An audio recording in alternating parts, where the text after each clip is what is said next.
नमस्कार दोस्तों, हम गोपाल प्रसाद साहू। आज हम जानेंगे भोजन कैसे पाचन होता है।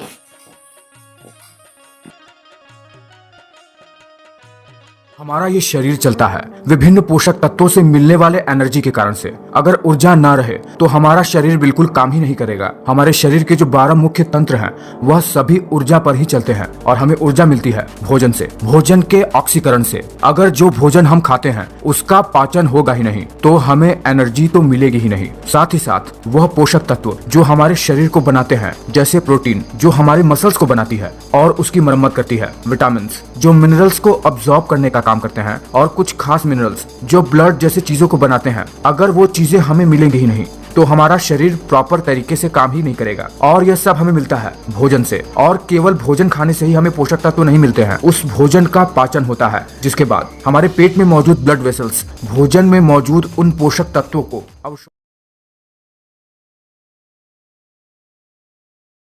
पता ही नहीं है कि आपका शरीर चल कैसे रहा है, आखिर शरीर में ऊर्जा का संचरण होता कैसे है। तो बिना समय गवाए, बिना फालतू की बात किए हुए आपको तुरंत बताते हैं कि हमारे शरीर में भोजन पचता कैसे है। जैसे ही जब हम अपने फूड को मुंह में डालते हैं, हमारे खाने में हमारा सलाइवा मिल जाता है और दांत भोजन को कई सारे छोटे छोटे टुकड़ों में तोड़ने का काम करता है। यह सबसे महत्वपूर्ण काम होता है, क्योंकि खाना पचने के लिए यह जरूरी होता है कि भोजन को जितना हो सके उतने छोटे छोटे टुकड़ों में तोड़ दिया जाए।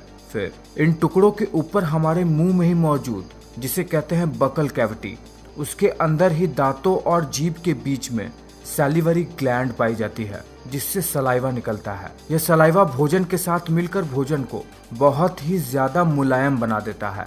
सलाइवा में ऐसे केमिकल मिले होते हैं जो फूड को ब्रेक डाउन करते हैं। उसके बाद जैसे ही यह भोजन हमारे जीभ पर आता है, हमारे जीभ में मौजूद टेस्ट बर्ड्स इसके स्वाद को हमारे ब्रेन तक पहुंचाते हैं। उसके बाद ही ये स्मूथ फूड जो कि सलाइवा की वजह से हुआ है, वो भोजन की नली से होते हुए, जिसे इसोफेगस कहते हैं, एक बैग लाइक स्ट्रक्चर जो कि स्टमक होता है, वहां पर जाता है।